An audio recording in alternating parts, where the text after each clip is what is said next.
नमस्कार मेरे प्यारे विद्यार्थियों, आज मैं आपके सामने यहाँ पर जो डिस्कस करने वाला हूँ वो बीएड सेकंड सेमेस्टर का एक पेपर है जिसका नाम है लर्निंग एवं टीचिंग, अधिगम एवं शिक्षण के अंतर्गत थ्योरी ऑफ स्किनर या स्किनर के सिद्धांत के बारे में हम यहाँ पर डिस्कशन करेंगे। स्किनर के सिद्धांत बेसिकली यदि हम यहाँ पर प्रीवियस ईयर के पेपर का एनालिसिस करें तो आम तौर पर हमें यह है कि 5 मार्क्स या 10 मार्क्स का एक क्वेश्चन देता ही है। तो हो सकता है कि हम यहाँ पर 10 मिनट के टाइटल में 10 मार्क्स जो है वो आराम से अचीव करते हुए दिखाई दें, ताकि हमारा स्कोर जो है और इसमें यहाँ पर बेहतरीन बढ़ता हुआ दिखाई दे। सबसे पहले अगर हम यहाँ पर इसमें अगर स्किनर की अगर बात करते हैं तो इसका पूरा नाम जो है वो जाता है वो है आपके पास बुरहस फ्रेडरिक स्किनर। आप इनको जो है यहाँ पर BF स्किनर के नाम से जानते हैं या बुरहस फ्रेडरिक स्किनर के नाम से आप जो है इसको जानते हैं। अब यहाँ से हम इसमें आगे की तरफ जब अगर बढ़ते हैं तो बुरहस फ्रेडरिक स्किनर के सिद्धांत में सबसे पहले जो हमारे पास यहाँ पर बात आती है कि इसके पास यहाँ पर 2 टाइटल हैं और 2 टाइटल इट मीन्स यहाँ पर 2 प्रैक्टिकल करता हुआ दिखाई देता है, जिसमें एक प्रैक्टिकल आपके पास यहाँ पर चूहे वाला है, इस चूहे के ऊपर जो है वो प्रैक्टिकल करता है, और दूसरा वाला जो है वो इनका कबूतर पर एक फेमस वाला यहाँ पर प्रैक्टिकल है। जब अगर हम यहाँ पर चूहे वाले प्रैक्टिकल की बात करें तो सामान्यतः इस चूहे वाले प्रैक्टिकल में इन्होंने सबसे पहले एक बॉक्स लिया, उस बॉक्स को जो है इसने यहाँ पर स्किनर बॉक्स नाम दिया। इस स्किनर बॉक्स के अंतर्गत एक छोटे छेद की सहायता से चूहे के उसमें वहां पर एंट्री करवाई। एंट्री करवाने के बाद में एक बात को यहाँ पर इन्होंने विशेष करके ध्यान रखा, और ये कि जब इस बॉक्स के अंदर उस चूहे को रखा तो वो जो है चूहा भूखा होना चाहिए। फिर यहाँ पर इन्होंने उसमें एक लीवर, बॉक्स में एक ऐसी व्यवस्था थी जहां पर एक उसमें वहां पर लीवर था, फिर यहाँ पर इसमें प्रकाश की व्यवस्था थी, और ये है कि यदि बाई चांस इसका पैर जब अगर लीवर के ऊपर जाता हुआ दिखाई देगा तो फिर जो है वो अगर लीवर दब जाता है तो उसकी सहायता से यहाँ से जो है इसको भोजन मिलता हुआ दिखाई देगा।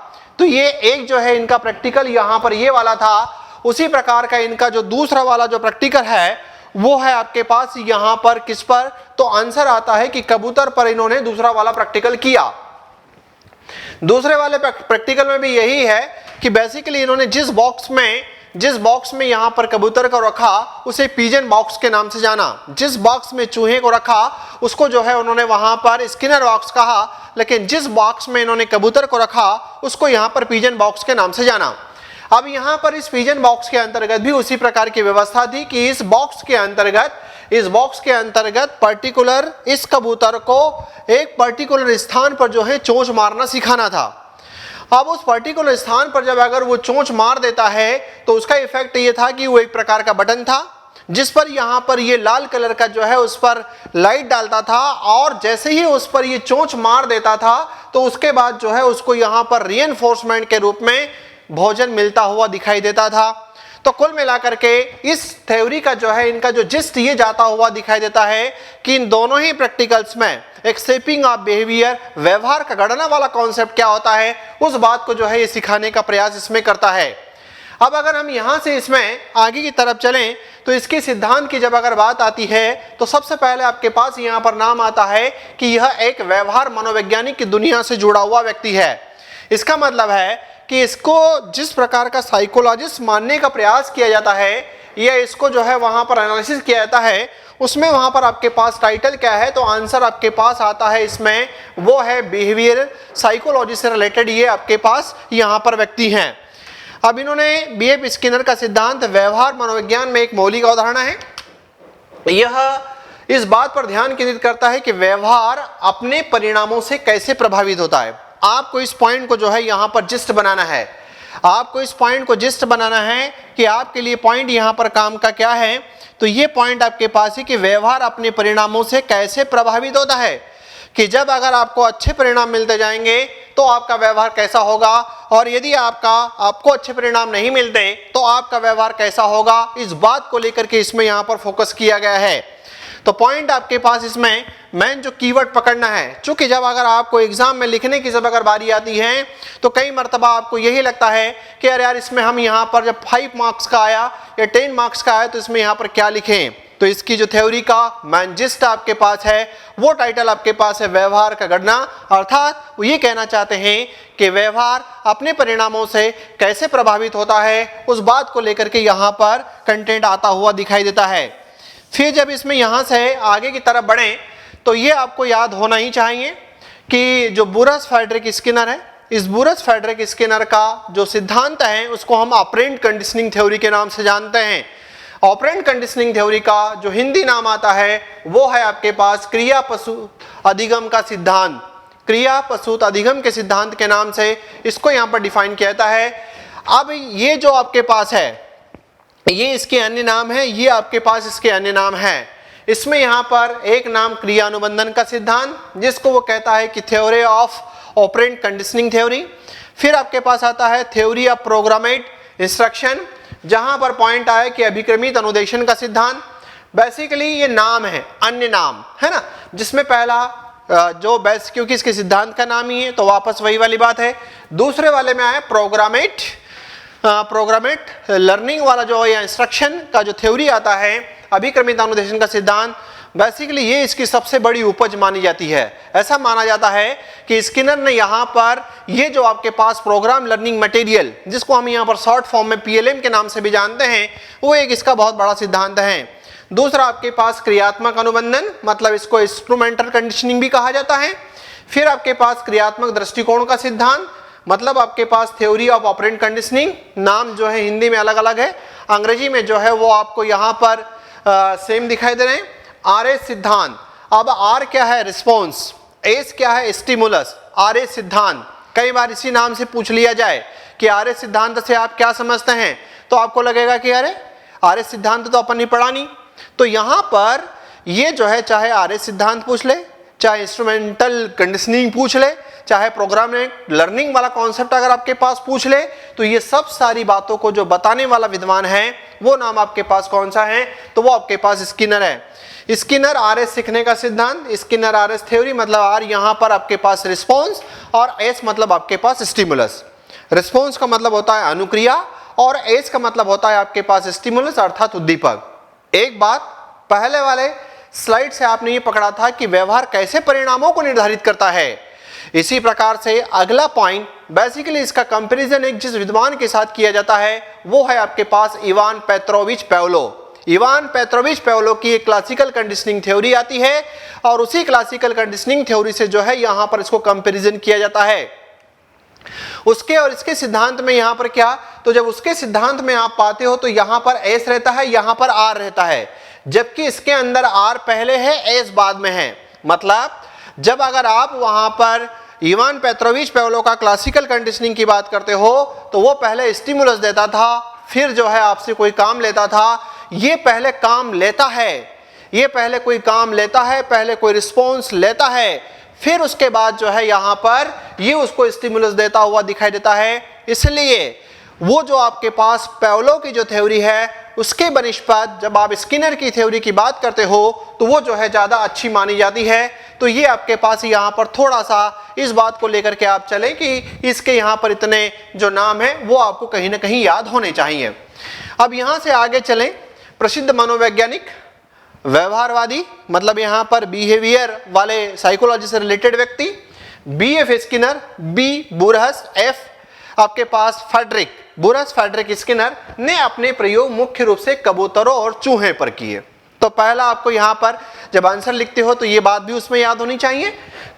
जो है इन्होंने यहाँ पर स्किनर ने अपना पहला परीक्षण सन 38 में चूहे पर किया और दूसरा वाला सन 1943 में कबूतर पर किया। क्या सन याद रखना चाहिए कि 1938 में चूहों पर किया और जो है उसके 5 साल बाद 43 में जो है कबूतर पर किया। सन याद हो तो ठीक है, नहीं तो कोई बहुत ज्यादा इसमें यहाँ पर दिक्कत होने वाली आपको नहीं है। फिर यहाँ से आगे बढ़े, स्किनर के सिद्धांत के मुख्य घटक इस प्रकार है। जब अगर आपको वो कहता है एग्जामिनर महोदय अगर आपसे पूछते हैं कि स्किनर के सिद्धांत का विवेचन कीजिए, डिस्कशन कीजिए, लिखिए, समझाइए, प्रकाश डालिए, तब इस प्रकार की बातों के अंदर आपके पास ही 5-6 शब्द इसके अंदर हैं बड़े पॉपुलर वाले, जो अगर आप लिखते हैं तो आप यहां पर अपने 10 मार्क्स जो है पक्के कर सकते हैं। जिसमें एक पॉइंट उसकी थ्योरी के नाम से ही, क्योंकि थ्योरी है ऑपरेंट कंडीशनिंग थ्योरी, तो इसलिए पहला पॉइंट ऑपरेंट कंडीशनिंग। दूसरा पॉइंट पुनर्बलन, सबसे बड़ा इसका अचीवमेंट माना जाता है पुनर्बलन की थ्योरियों को देने वाला यहां पर। फिर उसके बाद में अगर हम रीइंफोर्समेंट देते हैं तो हम पनिशमेंट भी देते हैं, दंड। उसके बाद में आपके पास पुनर्बलन की अनुसूचियां। ये प्रश्न ऐसा शानदार वाला है कि यदि एग्जामिनर महोदय के द्वारा पूछ लिया जाए तो आपका जो है बड़ा अच्छे तरीके से ये बनना चाहिए, क्योंकि क्वालिटी वाली बातें हैं और समझने में भी इसको आपको जरा दिक्कत नहीं आएगी, इसको एक झटके में अपन समझ लेंगे। फिर यहाँ पर आया आकार देना। कंपटीशन एग्जाम में भी जब अगर आप चाहे सी टेट में बैठो, चाहे एमपी टेट में बैठो, चाहे यूपी टेट बैठो, चाहे आप राजस्थान के जो है टेट में अगर आप बैठते हैं, तो इस प्रकार के प्रश्न आपको वहां पर भी आते हुए दिखाते हैं। तो इसमें अगला पॉइंट आया आपके पास शेपिंग ऑफ बिहेवियर। पूरा पॉइंट अगर आप इसको देखोगे तो ये जो है अंग्रेजी में आपके पास शेपिंग ऑफ बिहेवियर है। यहां पर आप इसको ये कह सकते हो कि व्यवहार का गढ़ना या व्यवहार को आकार देना, अर्थात ये इनका ये मानना था कि क्या व्यवहार को गढ़ा जा सकता है, तो आंसर आता है कि हाँ, ये जो है एक इसके सिद्धांत का सबसे बड़ा अचीवमेंट है। और उसके साथ साथ में यहां पर बात आती विलुप्ति। इसका मतलब है आपके पास इसमें कि क्या कभी अगर हम कोई व्यवहार गढ़ दिया तो समय के सापेक्ष में वो व्यवहार खत्म भी हो सकता है, तो इसके पीछे लॉजिक जाता है। इनका अपना मानना है कि हाँ ऐसा हो सकता है। अब ये जो आपके पास सबसे पहले तो सिद्धांत लिखने के लिए आया, तो ये 6 शब्द याद रखो कि ऑपरेंट कंडीशनिंग नामक के कोई शब्द हैं। एक आपके पास रीइंफोर्समेंट है, एक आपके पास यहाँ पर पनिशमेंट है, उसके बाद में आपके पास शेड्यूल ऑफ रीइंफोर्समेंट है, उसके बाद में आपके पास यहाँ पर व्यवहार का गढ़ना या आकार देना शेपिंग ऑफ बिहेवियर है, और उसके बाद में विलुप्ति या समाप्ति एग्जिस्टेंस वाला जो पॉइंट है वो कहीं ना कहीं इसमें आता हुआ दिखाता है। ये 6 कीवर्ड जो है आपको अच्छे से याद होने चाहिए। अब यहां से अगला पॉइंट आपका कि ऑपरेंट कंडीशनिंग क्या है ना, तो यह वह प्रक्रिया है जिसके द्वारा व्यवहार उनके बाद आने वाले परिणामों से प्रभावित होते हैं। मतलब ये कहना चाहता है वो कि जैसे मान लो कोई व्यवहार हुआ, व्यवहार के बाद परिणाम आया, परिणाम क्या आया, तो परिणाम के रूप में आपने इसको कुछ खाने को दे दिया। चूहे का पर प्रैक्टिकल किया, उसने काम कर दिया, काम करने के बाद उसको खाने को दे दिया, मतलब व्यवहार उसने किया क्या, उसको जो है वहां पर लीवर को दबाया। कबूतर ने व्यवहार किया क्या, उस पर्टिकुलर पॉइंट पर उसने वहां पर चोंच मारी, क्या परिणाम आया, उसके बदले उसको खिड़की से कुछ खाने को मिल गया। अब उसका व्यवहार प्रभावित होगा 100%। क्या होगा, आगे उसी प्रकार के व्यवहार को करना वो सीख जाएगा। तो यहां पर परिणामों से प्रभावित होते हैं, यह शास्त्रीय कंडीशनिंग के विपरीत है। मतलब जो शास्त्रीय कंडीशनिंग थ्योरी किसकी है, शास्त्रीय अनुबंधन का सिद्धांत किसका है, तो वो है आपके पास इवान पेत्रोविच पाव्लोव का। क्यों विपरीत है, तो पहले वो जो है वहां पर क्या होता है, तो उस थ्योरी में पहले खाने को दिया जाता है फिर काम लिया जाता है, यहां पर पहले काम लिया जाता है फिर खाने को दिया जाता है, यही अंतर है। मतलब उसकी थ्योरी की जस्ट उल्टा वाला पॉइंट आपके पास ये आता हुआ दिखाई देता है, जो उत्तेजनाओं और प्रतिवर्ती प्रतिक्रियाओं के बीच संबंध से संबंधित है। तो बेसिकली अपने को अभी यहां से जो याद करना चाहिए कि ऑपरेंट कंडीशनिंग क्या, तो इसका मतलब आपके पास आया कि व्यवहार उनके बाद आने वाले परिणामों से प्रभावित होते हैं। एग्जाम्पल के रूप में अगर आपको मैंने चूहे का बताया, एग्जाम्पल के रूप में मैंने अभी कबूतर का बताया, इन दोनों बिंदुओं से जो है आप उसको वहां पर देख सकते हैं। उसके बाद में अगला बड़ा मोस्ट इंपोर्टेंट ये प्रश्न कई बार ऐसा भी आता है, पुनर्बलन से क्या समझते हो, पुनर्बलन कितने प्रकार का होता है। तो बेसिकली पुनर्बलन से क्या समझते हो, पुनर्बलन कितने प्रकार का होता है। वैसे तो अगर हम यहाँ पर अगर टाइप्स ऑफ रीइंफोर्समेंट की बात करेंगे तो बहुत सारे नाम आएंगे, लेकिन पर्टिकुलर स्किनर ने अपनी ऑपरेंट कंडीशनिंग थ्योरी में कितने प्रकार के पुनर्बलन आए हैं उनकी चर्चा अपने को यहाँ पर करनी होगी, और वो आप एग्जामिनेशन में जो है वहां पर लिखेंगे। तो पहला पॉइंट तो आपके पास आया कि रीइंफोर्समेंट है क्या, तो उन्होंने कहा कि यह कोई भी घटना है जो किसी व्यवहार की संभावना को मजबूत करती है, बढ़ाती है। पुनर्बलन सकारात्मक या नकारात्मक हो सकता है। बेसिकली यहां पर उन्होंने ये कहा कि स्ट्रेंथ करता है, मजबूत करता है, या उसको बढ़ाता है, इंक्रीज करता है, किसको, तो आंसर आया व्यवहार को। तो पुनर्बलन की परिभाषा को याद रखने के लिए कि ये क्यों दिया जाता है, तो ये टाइटल जो है उसने जो व्यवहार किया उसके व्यवहार को और मजबूत करने के लिए। मान लो अगर आपके मध्य प्रदेश में 12वीं में बच्चों के द्वारा अच्छे स्कोर प्राप्त करने पर उनको लैपटॉप या स्कूटी देना, इसका मतलब है कि पहले काम कर दिया, हाँ क्या रिजल्ट ला करके दिखा दिया कि हम 80% के अबव वाले हैं। अब आपको यहां पर क्या, चलिए बहुत बढ़िया काम किया, हम आपको स्कूटी देते हैं, हम आपको जो है लैपटॉप देते हैं। तो टाइटल आपके पास कि स्कूटी और लैपटॉप देने से क्या होगा, तो उसके व्यवहार को और मजबूत कर दिया। तो उसके व्यवहार को मजबूत करने के लिए जो है वो आपके पास यहां पर पॉइंट आता हुआ दिखाई देता है, वो कहलाता है इसमें पुनर्बलन। फिर यहां से बात यह आ गई कि पुनर्बलन कितने प्रकार का होता है, टाइप्स ऑफ रीइंफोर्समेंट कितने प्रकार का होता है, तो इसका उत्तर गया कि ये 2 प्रकार का होता है, जो उसने यहां पर आगे की तरफ लिख दिया कि एक को जो है हम यहां पर पॉजिटिव और दूसरे को हम यहां पर नेगेटिव के नाम से जानते हैं। अब ये है कि पॉजिटिव रीइंफोर्समेंट क्या, सकारात्मक पुनर्बलन क्या, नकारात्मक पुनर्बलन क्या, नेगेटिव रीइंफोर्समेंट क्या।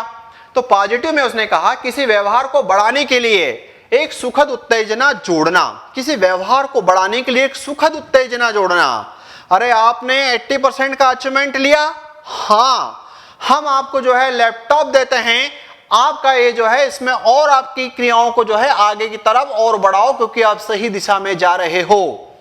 उदाहरण के लिए बच्चे को उसका होमवर्क करने के लिए कोई उपहार देना, उसने होमवर्क कर दिया, हाँ उसके बाद उसको उपहार दे दिया, हाँ। तो ये वाली जो बात आपके पास आती है उसको हम यहाँ पर जिस नाम से जानते हैं वो कहलाता है आपके पास सकारात्मक पुनर्बलन।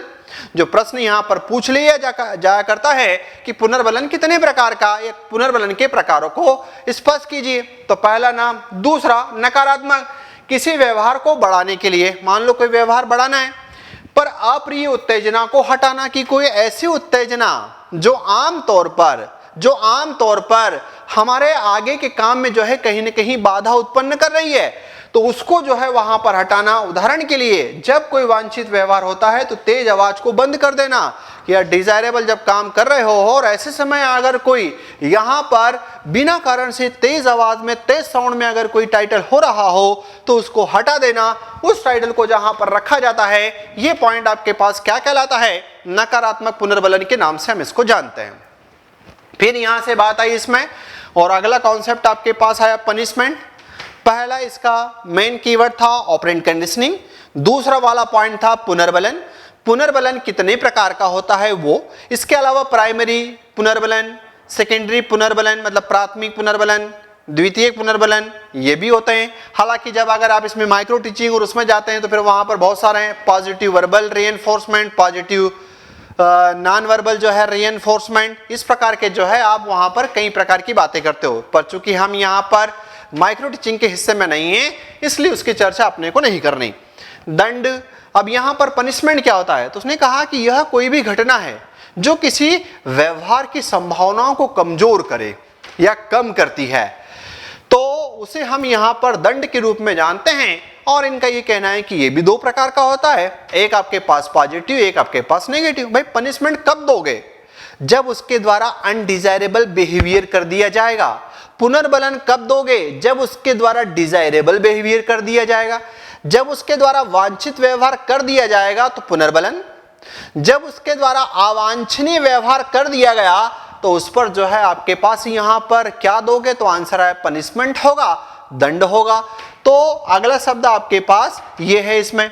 अब इसमें आगे देखें, बड़ा मैं क्वालिटी वाला प्रश्न समझता हूं इसको, कभी भी आपको एग्जामिनर महोदय पूछ सकते हैं इसमें कि पुनर्बलन की अनुसूचियों को लिखो।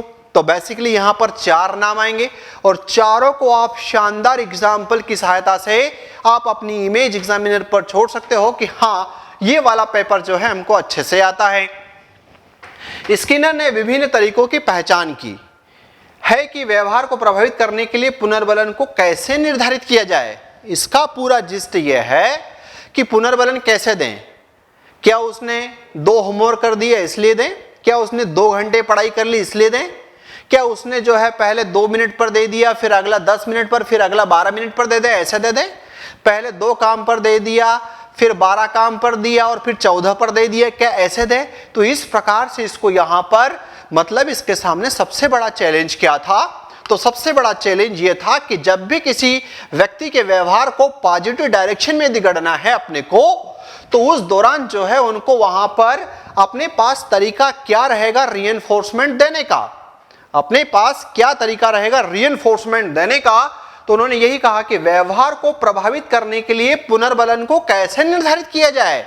इसका मतलब है कि ये जो आपके पास रीइंफोर्समेंट है उसको कैसे डिटरमाइन करें, ये इसका आपके पास जिस्ट है।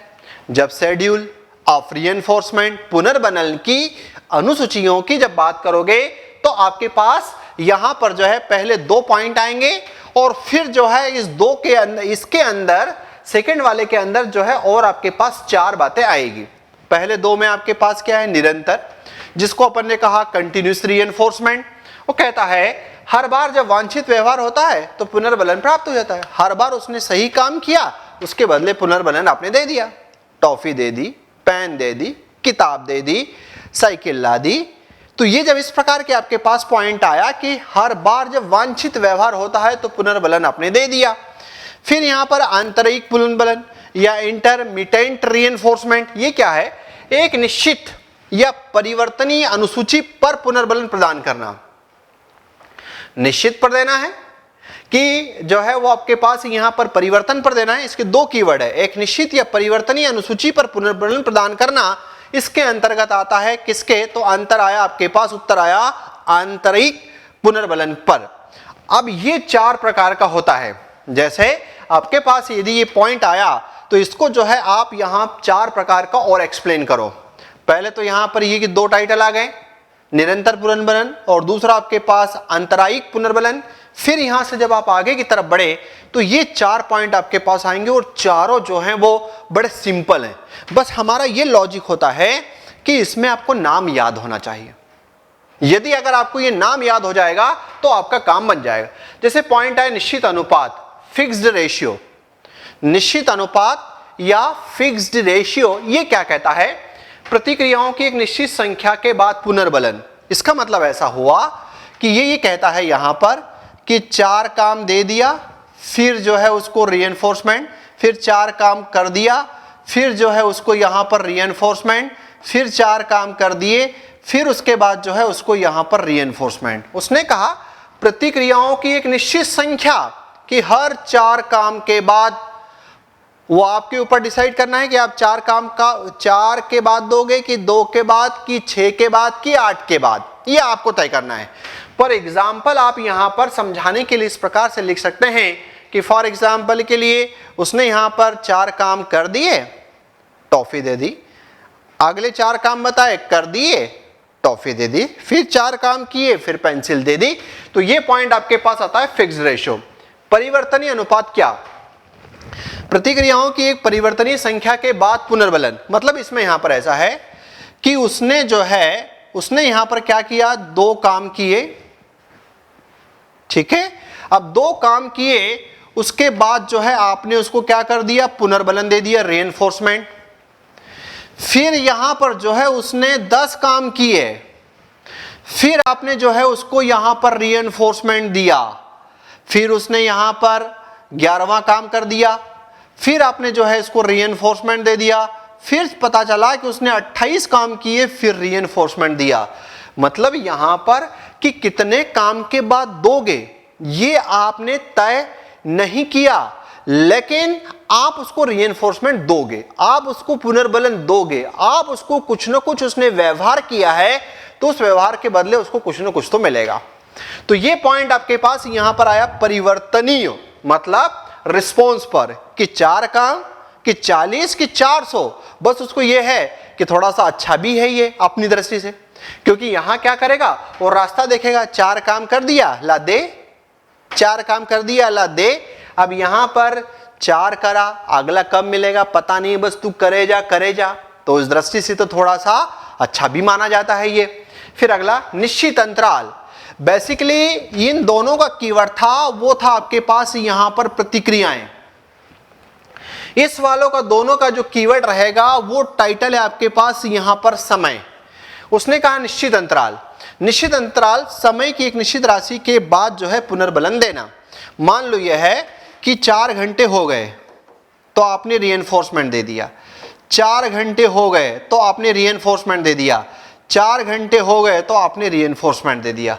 तो ये पॉइंट आपके पास इस बात को लेकर के बताता है कि एक निश्चित अंतराल पर जो है उसको देते जाना टाइम पर। अब उसमें काम कितना किया क्या पता, एक टाइम हो गया, मम्मी 12 बज गई, ले बेटा, मम्मी 4 बज गई, ले बेटा। तो यहां पर बस टाइम से, अब उसमें हमारा आउटपुट क्या आया वो थोड़ा सा अपने लिए डिफिकल्ट टास्क होगा। फिर यहां पर पॉइंट आया परिवर्तनीय अंतराल। वो कह रहा है कि समय की परिवर्तनशील राशि पर। इसका मतलब है कि पहले 1 घंटे काम करने पर आपने रीएनफोर्समेंट दे दिया, फिर आपने 5 घंटे तक वो काम करता रहा, फिर आपने रीएनफोर्समेंट दिया, फिर आपने 6ठे घंटे पर ही उसको रीएनफोर्समेंट दे दिया। तो इसका मतलब है कि ये तरीका भी अच्छा है, कम से कम रास्ता तो नहीं देखेगा। भाई यहां पर 1 घंटे काम किया, मिल गया, अगला कब मिलेगा पता नहीं, लेकिन उसको ये पता है कि मिलेगा जरूर। तो इस प्रकार से आपके पास यहां पर ये 4 बातें आती हुई दिखाई देती है आंतरायिक पुनर्बलन में, और आपको इसको बढ़िया तरीके से जो है एक्सप्लेन करके आना चाहिए। अगर विथ एग्जाम्पल आप लिखते हो तो आपका आंसर और ज्यादा अच्छा होगा। सामान्यतः एक टीचर बनने हम जा रहे हैं, अगर हम टीचर बनने के लिए जा रहे हैं तो ऐसी स्थिति में ये कंडीशन आती हुई दिखाई देती है कि आप अपनी बातों को उदाहरणों से समझाइए। एग्जामिनर को भी अच्छा लगेगा कि एक अंडरस्टैंडिंग वाला बच्चा जा रहा है, रट्टू तोता अंदर नहीं जा रहा है। ठीक है, फिर यहां से इसमें आगे की तरफ अगर अपन बढ़े तो अगला पॉइंट आपके पास आता है शेपिंग ऑफ बिहेवियर, व्यवहार का गढ़ना।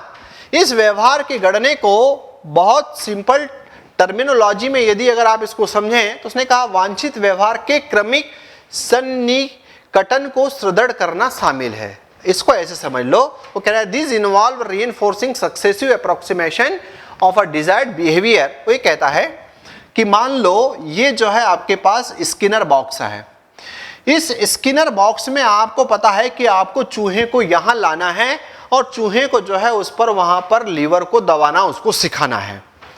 अब ऐसी स्थिति में ये जो है चूहा अभी आपका यहां पर है, अब ये जो है चूहा यहां पर है आपका, है ना। तो क्या हुआ कि चूहा जब यहां पर आया, चूहे ने 2 कदम इधर की तरफ यहां पर रखे, तो आपने जो है इसको खाने को कुछ न कुछ यहां दाना पटक दिया।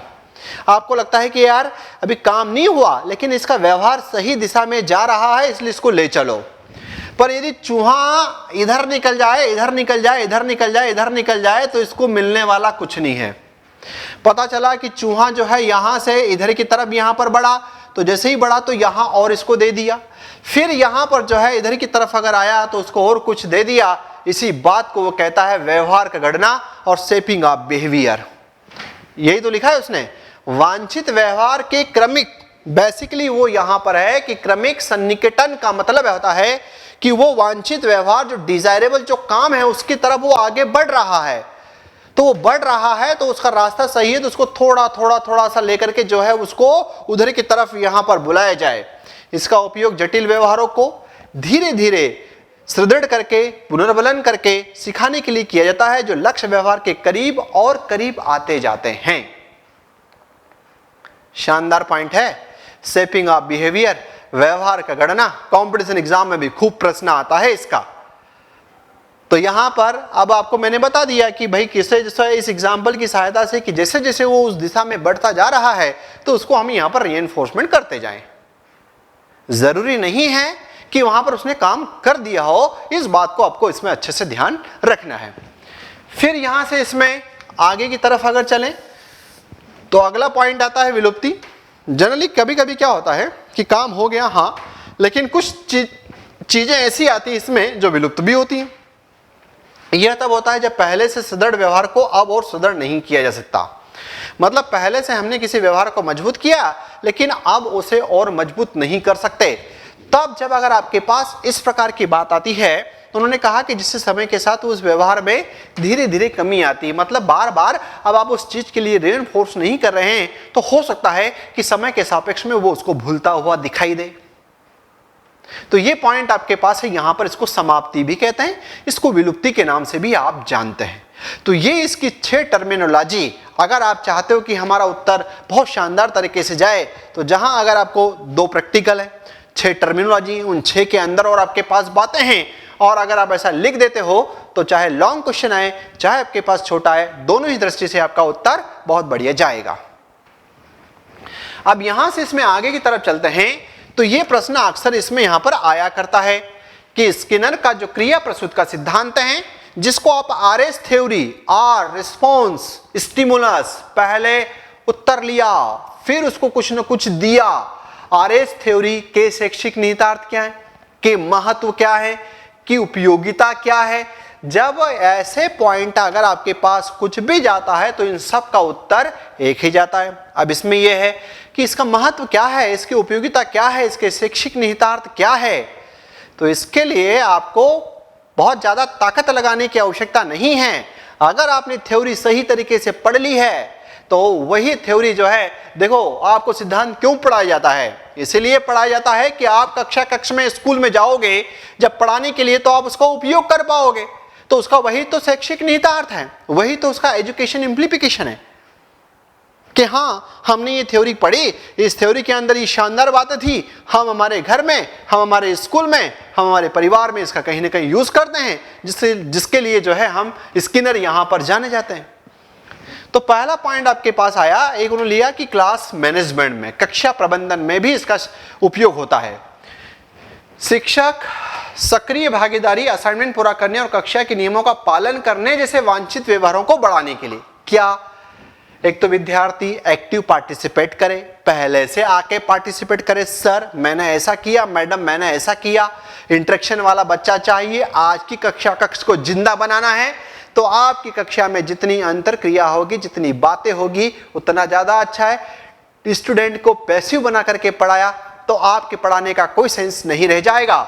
सक्रिय भागीदारी, असाइनमेंट पूरा करने, कक्षा के नियमों का पालन करने, असाइनमेंट पूरा करने की, हाँ आपने दिया था हमने कर दिया, कक्षा के नियमों का पालन करने जैसे वांछित व्यवहारों को बढ़ाने के लिए पुनर्बलन की रणनीतियां, प्रशंसा करना, पुरस्कार करना का उपयोग कर सकते हैं। तो बेसिकली नियम और सुसंगत परिणाम व्यवहार को आकार करने में मदद करते हैं। तो आपके पास जो पॉइंट गया वो ये टाइटल आया कि क्लासरूम मैनेजमेंट में भी हम स्किनर के सिद्धांत का बढ़िया तरीके से उपयोग कर सकते हैं। जैसे विद्यार्थियों को दिया गया असाइनमेंट समय पर पूरा करने के लिए, विद्यार्थियों के कक्ष में भागीदारी बढ़ाने के लिए, विद्यार्थियों की कक्ष में यहाँ पर अनुशासन का पाठ पढ़ाने के लिए स्किनर के सिद्धांत का महत्व है, उपयोगिता है। यही तो इसका शैक्षिक निहितार्थ है, नंबर 1। नंबर 2, इंडिविजुअल इंस्ट्रक्शंस, व्यक्तिगत निर्देश। सबसे बड़ा, अगर ये पॉइंट यहां पर अगर छोड़ो तो एक कठिन पॉइंट अगर इसमें यूज करना चाहो तो कर सकते हो, PLM, प्रोग्राम लर्निंग मटेरियल। उसको थोड़ा सा हिंदी में कहते हैं क्रमिक अनुबंधन जो है अनुदेशन का सिद्धांत, पर यहां लिखा है व्यक्तिगत निर्देश। इसमें क्या है कि इसकी सबसे बड़ी उपज है ये PLM, प्रोग्रामेट लर्निंग मटेरियल। छात्रों की सीखने की जरूरतों और क्षमताओं के अनुसार निर्देश तैयार करने, छोटे छोटे खंडों में निर्देश तैयार करने से सीखने के लक्ष्यों की ओर छोटे छोटे कदमों के पुनर्बलन के माध्यम से क्रमिक कौशल विकास की अनुमति मिलती है। बेसिकली ये व्यक्तिगत निर्देश वाला पॉइंट एक प्रकार से क्रमिक अनुदेशन सिद्धांत वाला पॉइंट आपके पास है, या जिसको आप अंग्रेजी में प्रोग्राम लर्निंग मटेरियल PLM के नाम से भी आप जानते हो।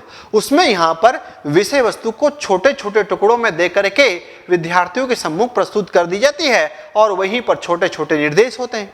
तो इस प्रकार से भी जो है हम यहां पर स्किनर के सिद्धांत की यूटिलिटी या उपयोगिता देख सकते हैं। यदि वहां पर आपके एग्जाम में प्रश्न आता है और उसमें आप PLM, प्रोग्राम लर्निंग मटेरियल भी अगर लिख देते हो तो बहुत बढ़िया इफेक्ट आपका जाएगा, क्योंकि एग्जामिनर को लगता है कि नहीं इसके पास नॉलेज है। फिर आया आपके पास व्यवहार संशोधन, बिहेवियर मॉडिफिकेशन। अपन ने वहां पर शेपिंग ऑफ बिहेवियर, व्यवहार को गढ़ना देखा, व्यवहार का संशोधन। इसमें क्या है, ऑपरेटिव कंडीशनिंग, मतलब क्रिया प्रसूत का सिद्धांत को लागू करने से विकल्पों को सुदृढ़ करके और अवांछनीय व्यवहारों के लिए लगातार परिणाम प्रदान करके। मान लो कोई अवांछनीय व्यवहार है, उसने कोई गलत काम किया है तो उसको मॉडिफाई तो करना पड़ेगा, करके समस्याग्रस्त व्यवहारों को संशोधित करने में मदद मिल सकती है। आप इसके नाम से कि बिहेवियर मॉडिफिकेशन में उसके द्वारा किए जाने वाले अनडिजायरेबल, अवांछनीय व्यवहारों को कम करने के लिए भी स्किनर के पुनर्बलन सिद्धांत का शैक्षणिक शिक्षण अधिगम प्रक्रिया में बहुता ऐसे उपयोग किया जाता है। इस दृष्टिकोण का उपयोग व्यवहार, हस्तक्षेप योजनाओं और विशेष शिक्षा सेटिंग्स में किया जाता है। नीचे वाला कंटेंट नहीं भी याद रहेगा तो कोई दिक्कत की बात नहीं है। फिर यहां से बढ़ते हैं आगे और आता है जुड़ाव को बढ़ावा देना, प्रॉम्प्टिंग एंगेजमेंट। जुड़ाव को बढ़ावा देना मतलब वो आया जुड़ाव, इसका मतलब है यहां पर कि एक बात और है, जैसे हम आजकल एक देखते हैं कि ये जो शिक्षक और स्टूडेंट के मध्य दूरियां जो है वो कम हो रही है, लेकिन अगर आप चाहते हैं कि ये जुड़े रहे, और ये बात भी है कि जितनी ज़्यादा अंतरक्रिया ये आपस में करेंगे, जितना ज़्यादा इंटरेक्शन करेंगे, उतना ज़्यादा जो है वहाँ पर स्टूडेंट्स को बेनिफिट मिलता है।